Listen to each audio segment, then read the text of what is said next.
Ces ongles avaient alors presque un demi-centimètre d'épaisseur de produit, et il faut savoir que lorsque nous avons pris la mesure, la partie superficielle avait déjà été retirée. Beaucoup de personnes pourraient en penser que, pour réaliser une reconstruction, il faut mettre autant de produit et que seule cette quantité permet d'obtenir une structure résistante. Mais ce n'est pas le cas. Le plus grand risque dans ces cas-là, c'est que le produit ne parvienne pas à polymériser à cause d'une épaisseur trop importante. En restant humide, au contact de la peau ou de l'ongle, cela augmente le risque de développer une allergie. Je suis allée faire une reconstruction avec des nail forms. En fait, c'était ma première fois et quel effort!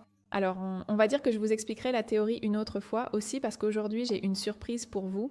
J'ai fait le squelette et ensuite une construction en bombé.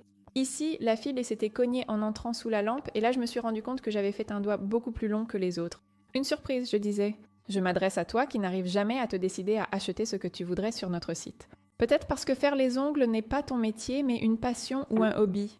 Eh bien, je peux te dire que lundi 14 juillet, il y aura des promotions. C'est un événement assez rare, donc je te conseille d'en profiter, d'autant plus que les réductions iront jusqu'à 40%. Mais avant tout, dis-moi ce que tu penses de mon travail et quel est le produit cactus que tu aimerais le plus avoir.